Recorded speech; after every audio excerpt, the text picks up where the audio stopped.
Hello and welcome. Hope you're all doing well. And if you're here for the first time, thank you for tuning in. Today I'm here with two fantastic stories, so let's get straight into this. The first one starts off. The holiday season is finally upon us, and Prince Harry and Duchess Meghan are getting ready for the festivities just like any other family. Meghan recently gave rare insight into their holiday plans, including why she's excited to spend some time with her kids, Archie and Lilibet, this year, while hosting a dinner, and the event brought together resettled Afghan women for an opportunity to build community and establish new holiday traditions.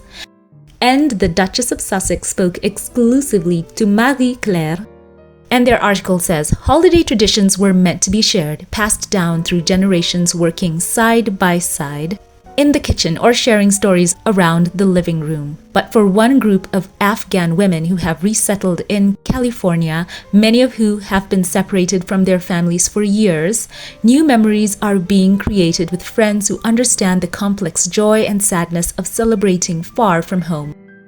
For Meghan, it's about empowering these women through a community that celebrates both their heritage and their fresh beginnings. It is a Saturday night in Venice Beach, and I'm sitting across the table from the Duchess of Sussex as we share dinner with the women of Mina's List, an organization that empowers women in the fields of politics and human rights, and the Southern California chapter of their foundation's Welcome Project. Launched in 2023, the initiative was created by the Duke and Duchess of Sussex Foundation to support programs for women who have resettled in the United States from Afghanistan. There are currently 11 Welcome Project branches in 9 states across the country, including one in San Antonio where Prince Harry and Meghan visited in March. The Duchess met many of the women here in Venice Beach, says the author of the article, during a cooking event in February. And the author of this article, Kristen Contino, went on to share, quote, "The Duchess met many of the women here in Venice Beach during a cooking event in February, and I'm struck by the easy conversation they share as dishes are passed around the lantern-lit tables in the garden at our place, a woman and immigrant-owned cookware company. We dig into mouth-watering Middle Eastern-inspired dishes created by Soho House chef Shane Fatmayan, himself an Iranian immigrant. And stories are shared and poetry is read. Connection is a common theme throughout the night." The article goes on to say, quote, and Duchess Meghan told the group, quote, "From my standpoint, I think part of why we wanted to make sure we had this opportunity to all be together again, so many of us right now, is that as the holidays come up and have already begun in many regards, it brings up so much emotion for people. You miss home, you miss your country, and also find comfort in the new community you have here." End quote. She continued, adding, quote, "I'm grateful that we are able to be a part of that community." End quote. So we have pictures here of Meghan as she was dressed quite impeccably in her signature neutrals. She looks fantastic, and I'm sure we will get more information about exactly what she was wearing, but it does look quite cozy. Her hair was worn down with a middle part, and her makeup, once again, letting her natural beauty and freckles shine through. It was a very light and polished look, and you can see there all of the smiles, and Meghan just being one of them, sharing dinner with the women of the Welcome Project. Following the collapse of the Afghan government, Mina's List has helped evacuate and resettle more than 2,000 women leaders through independent and coalition efforts. And of course, Harry and Meghan became involved with them and have been honored to be able to partner with these projects, relocating these women in the United States. So the Duchess of Sussex told the author of this article that the Welcome Project is, quote, "the perfect example of seeing an immediate need and then saying, okay, how do you make this a much larger vision? So it's not just a short-term banding on a problem, but a long-term solution," end quote. She also shared that it was rewarding to see women, quote, "on the other side of what has been a really hard time for many of them, more than most can imagine," end quote. So they also talked about how one of the table mates who had just been reunited with her mother after successfully moving her over from Afghanistan, and another who had been separated from her son for years. Stories that Meghan said touched her on a personal level. Meghan said, quote, "As a mom, can you imagine not being able to see your child?" End quote. As for the communities coming together to welcome their new neighbors, the Duchess of Sussex said, quote, "Whatever cultures are different, whatever traditions are different, there's actually so much more we have in common," end quote. So Meghan also took the opportunity here to share, saying, quote, "You find comfort in things you know, but you find so much community and connection in things you don't know as well," end quote. She understood this feeling well from her time working with the women of the Hub Community Kitchen in London. And we all know how Meghan banded together with those women and created together our community cookbook, which is published in 2018. And the Duchess of Sussex added, quote, "With Hub, that was 13 different communities represented. We were constantly learning from each other," end quote. And she said that while some of the foods she's used to eating were very different, in quotes, to the women in the kitchen, they, quote, "loved being able to talk about that," end quote. Meghan said, "It's a great icebreaker," and went on to add, quote, "And then through that, it kind of becomes a background to a much deeper connection," end quote. She pointed out that some other groups use activities like sewing or playing board games versus cooking. But those things form bonds focused on, quote, "what actually matters." As for the women of the Southern California Welcome Project, Meghan spoke of them saying she admired their resilience, saying, quote, "For many of them, it would be very easy to go, quote, 'My life has ended because everything I knew that I was familiar with is gone,' end quote. The Duchess of Sussex said, quote, "But these moments of togetherness that they have with each other and the Welcome Project, I hope reminds them that no, your lives are just beginning. It's a very, very different chapter. It's the beginning of something where you've taken steps that you never thought you would," end quote. And here, by the way, allow me to interject. It is wonderful to see Meghan once again bringing back the reference of working with the women of the Hub Community Kitchen and how consistent she has been. Look at these images where Meghan is serving up a Middle Eastern style rice pudding with saffron to the guests. Look at her here, getting so involved in the process, hands-on. And as she said, they're getting to learn so much more about the cultures that are represented, and Meghan here getting that hands-on experience with the Afghan women here and learning about their recipes. Here is a picture of our place owner, Shiza Shahid, who also, I'm gonna note, provided an all-expenses paid shopping spree to the women of the Welcome Project. Here she is alongside Meghan. Once again, Meghan looking fantastic in that neutral top paired with that very chic pair of pants. And Meghan is all smiles. Goodness, she looks so refreshed. And these warm hugs, Meghan embracing one of the attendees at the moving evening. All smiles. They just love having her there. And you know Meghan, she is a hugger. Look at this girl. One of them is overcome with emotion while meeting the Duchess. She cannot believe that Meghan is here. So it's a fantastic festive mood. And the article here goes on saying this: "With the holidays coming up, the talk turned to Prince Archie and Princess Lilibet and the traditions that the Duchess holds special." And the Duchess of Sussex shared, quote, "I love the holidays," end quote, sharing that Archie and Lilibet are now 3 and 5, so every year gets better, in quotes. She muses that, quote, "At first, I think as a mom with children, you are just enjoying having them there, but they're not understanding everything that's happening yet. But now we're at the age where I can't just wait to see it through their lens every year," end quote.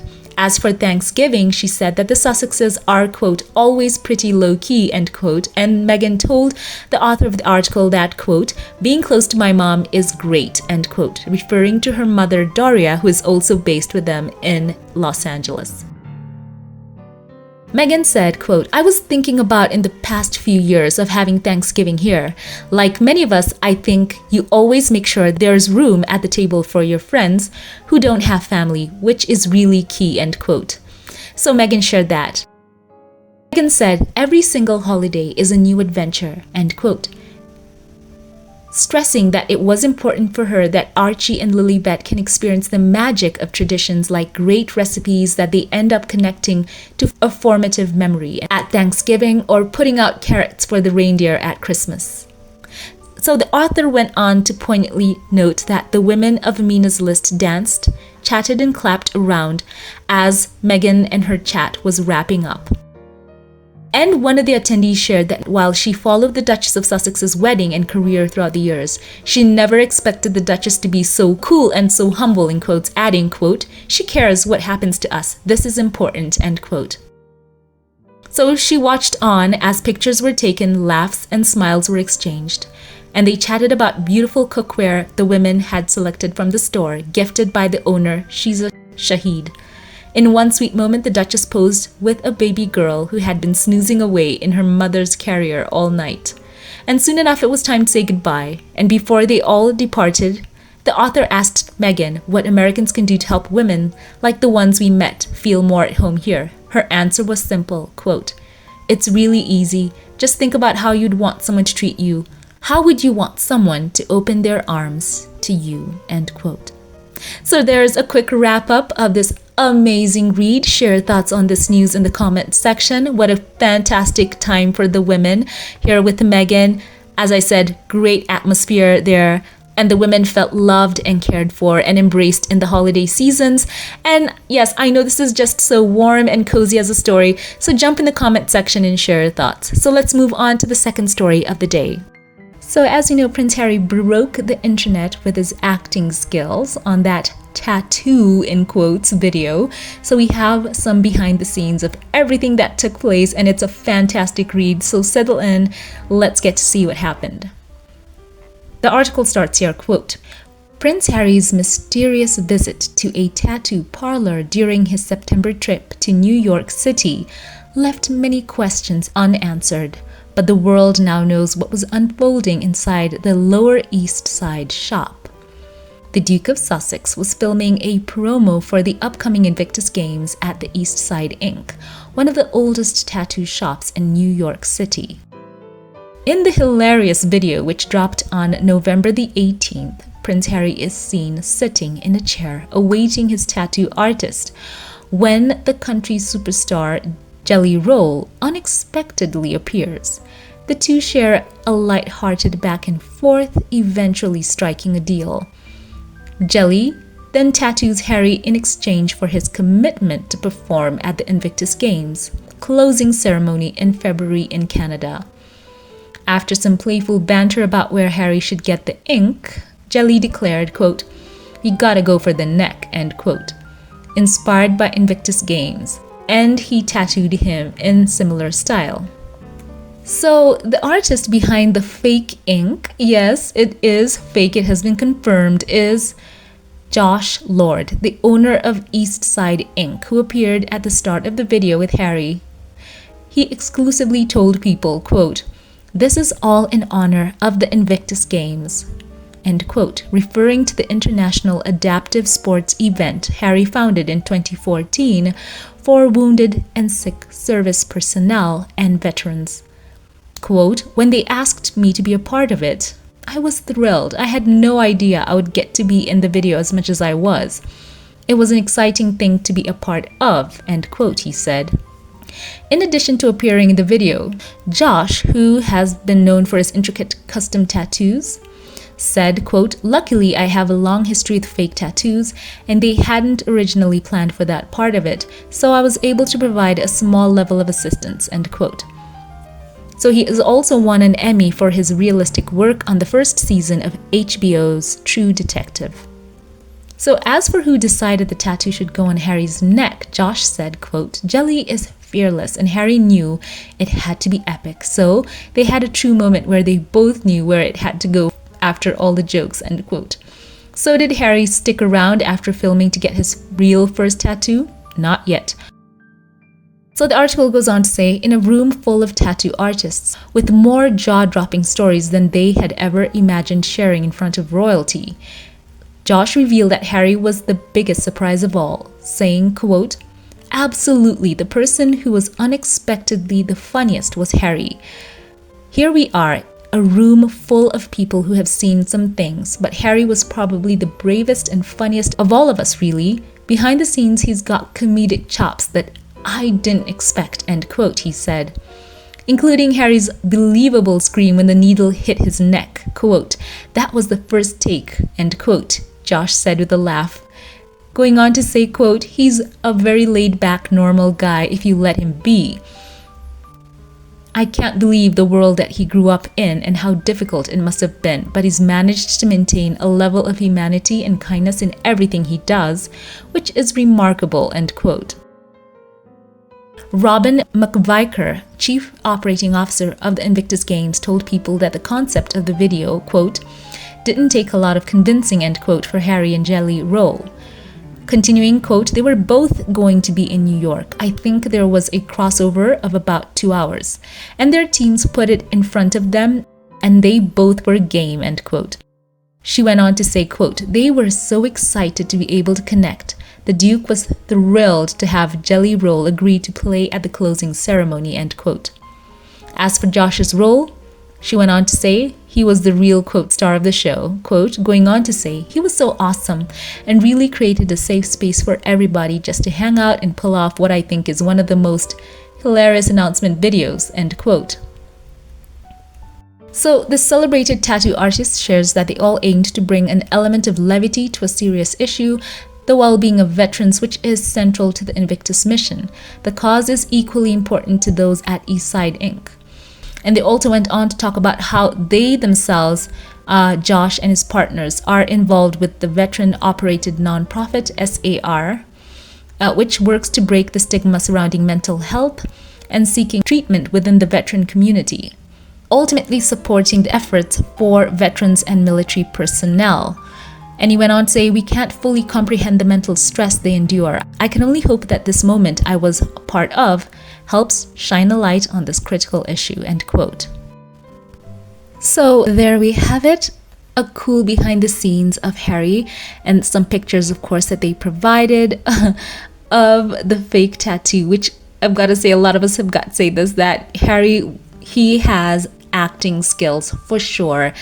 I truly at some point was convinced that there was a tattoo just by virtue of his acting chops, but then again, you look at his neck and there's no tattoos. Hats off to Harry, lovely performance, as well as everyone, of course. And there's one here of Harry there with Josh smiling. Oh, Harry, he is so cheeky. He knew how he was gonna get the internet going with the thought that he'd had a tattoo on his neck. And of course, the funny part being that Jelly Roll, according to the skit, had put his name on Harry's neck. So thank you, by the way, for all of you who in the previous video shared your thoughts. We had a poll running, and when I asked how many of you thought that the tattoo was real, and of course the nose won, but some of you had the benefit of figuring out it was a skit after. But it was amazing. They talked about the banter back and forth as they were setting up for the shot and saying that Harry got a lot of it in the first take. Some real acting skills in the Sussex family there. I'm sure Meghan was so proud. So it was cool. Harry, once again, just being so believable. And it's all for a great cause, the Invictus Games, putting it front and center. A lot of people had the Invictus Games in their feed on the mainstream. Everyone was talking about it, and it's just so cool that the marketing team of the Invictus Games are just thinking of these ways that are so out of the box to get people interested and tuned in. And I just want to know your thoughts on this in the comment section below. As always, before we log off, allow me here to thank those of you who support this channel financially and shout out a couple of you here by name. A very special thank you to you. Bonnie, who goes by the handle B10Pow. I'm so appreciative of you. Allow me here to say, Bonnie, that you have been such a blessing, a tremendous blessing, not only to me, but to all of us here on this channel, to this community, because you truly do make this such a much better and happier place. And know that we are praying for you in this time. You are always in my prayers. And I would just kindly ask us all to continue to lift up Bonnie and her family up in prayer and pray for God to cover them and grant them grace and to be their rock and peace. So Bonnie, thank you so much. Know that I love you, we love you, and thank you. And once again, a very special thank you to you, Kathy Aye, who has been a very long time supporter of this channel. Thank you for all the ways that you've demonstrated your love through your giving. Thank you also for engaging on this channel through your kindness and through your tangible support. I would like to say that I absolutely appreciate you, and I pray for God to bless you and yours. Thank you. Thank you. I love you. Once again, thank you to all who support this channel financially, and to those of you who like, comment, and share. Thank you. If you enjoyed this one, give the video a thumbs up, click subscribe, follow on Twitter or X. I'd love to see you there for more informal posts. Have a great day. Keep it here for more, and I will catch you in the next one. Have a blessed one.